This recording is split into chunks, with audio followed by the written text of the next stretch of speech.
programa desta semana, você vai acompanhar a Frente Parlamentar em Defesa da Mulher.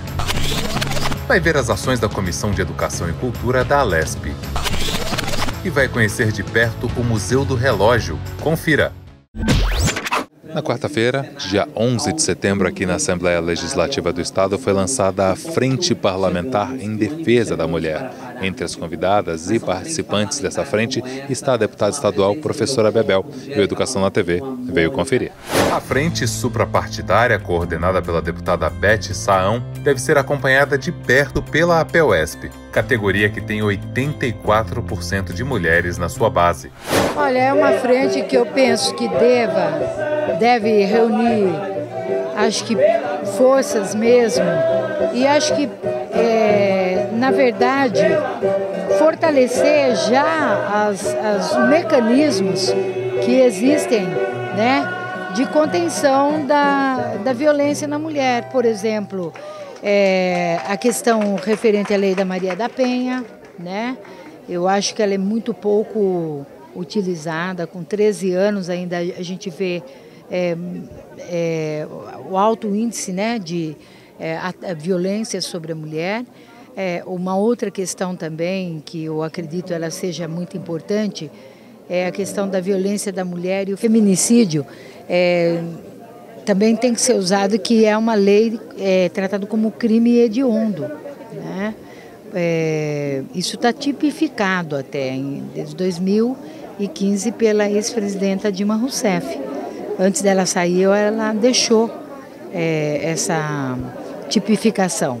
Às vezes você vê pessoas que estão em posição de poder, né, incitando de alguma forma esse tipo de situação, ou uma diferença, ou menosprezando ou diminuindo a questão e a causa feminina. Isso tende a, na sociedade como um todo, piorar as relações, né? Então as relações ficam... Então uma frente parlamentar como essa e os projetos de lei que estão sendo defendidos e levados à frente são muito importantes, porque representam a nós mulheres, nós somos mais de 50% da população, né? E quando a gente não está numa situação de igualdade, perde a sociedade como um todo. É um somatório, na verdade. A frente não vai resolver todos os problemas das mulheres, mas ela é um instrumento também importante, até porque é institucionalizada e você também precisa ter as lutas institucionais. Você tem a luta na sociedade civil, em movimentos organizados, em organizações não governamentais, em entidades importantes, mas você também precisa trazer esse debate para a Assembleia, porque aqui é um local onde você pode elaborar políticas públicas capazes de poder diminuir essa violência que hoje está assustadora. A professora Bebel também preside a Comissão de Educação e Cultura da Alesp. No dia 10 de setembro, defendeu o ensino de música nas escolas e o programa de atendimento psicopedagógico na rede de ensino público. Foi um conteúdo do contra e do a favor. Quem era a favor, quem estava a favor, por exemplo, da instituição de música nas escolas públicas. É uma riqueza esse projeto, ele é lindo, né? É um projeto que a música, ela ativa a área do cérebro, uma determinada área do cérebro, e faz com que o menino goste de matemática, né? Isso eu sei, porque... E o projeto anterior que tratou, por exemplo, da presença do psicopedagogo também. O psicopedagogo tanto cumpre aquele papel que eu falei para vocês, como ele também tem um papel importantíssimo, né? Eu acho que o deputado Daniel José não entendeu que psicopedagogo não é um psicólogo e um pedagogo, é um único profissional. Eu sou psicopedagoga, né? Eu sou formada na área de psicopedagogia. E você tem uma formação de tal maneira que quando você vai fazer um diagnóstico, por exemplo, de deficiências de aprendizagem na alfabetização, e a criança, em determinado momento, ela tem dislexia, mas em outro não. Ela não teve uma boa alfabetização lá desde o início. E o lamentável, às vezes, é que a gente vê jogar para a fila da dislexia, né?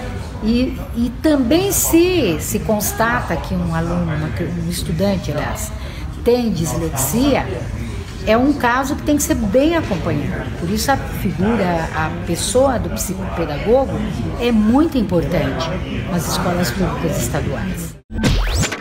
A APUESP convida você a acompanhar todas as suas atividades através das redes sociais, Instagram, Twitter, Facebook, YouTube e WhatsApp, além do seu portal na internet. Sua participação é muito importante para nós.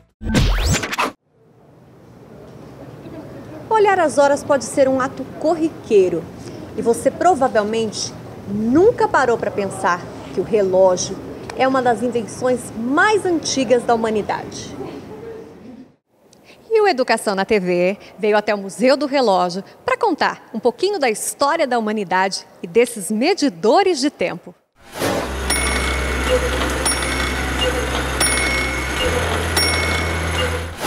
Modelos históricos e curiosos, vindos de todos os lugares do mundo, fazem parte da coleção particular do empresário e professor Dimas de Melo Pimenta. São mais de 600 peças. O museu conta a história da medição do tempo com invenções criadas pela humanidade ao longo dos anos.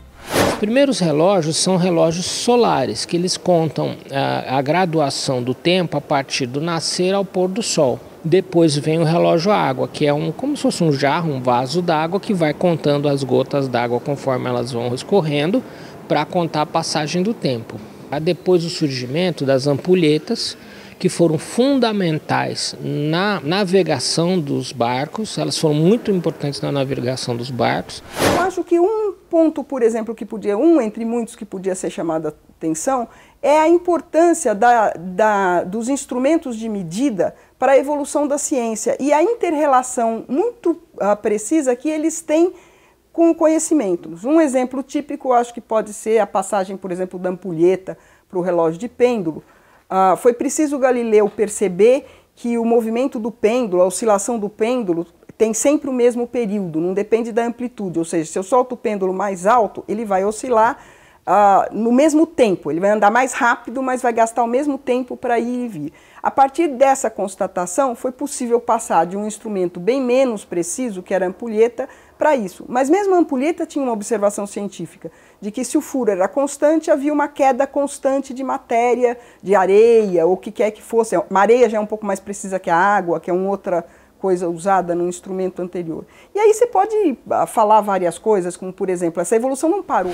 Destaque para o relógio que faz café, os musicais, os de ponto e o atômico, utilizado nos sistemas de navegação, telecomunicações, padronização de medidas e pesquisas espaciais.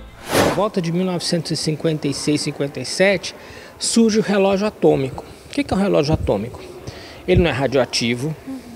Ele simplesmente observa o comportamento de um elemento químico chamado Césio-133 sob o efeito de uma radiação de micro-ondas.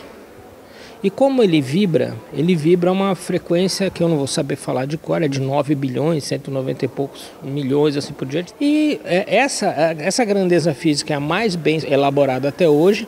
Ela também baseou o Sistema Internacional do Padrão do Metro. E isso você tem, mais uma vez, essa questão da importância do tempo nas relações práticas da humanidade. A gente fala em relógio atômico.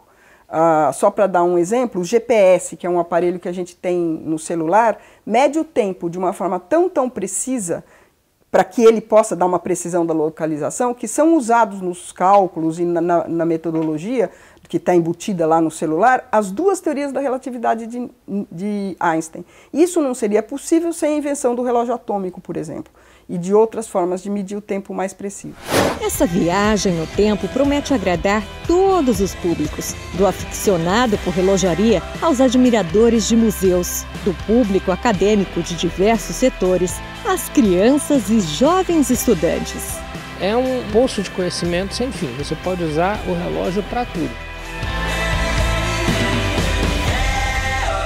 O nosso programa fica por aqui, mas você pode revê-lo em nossa plataforma digital.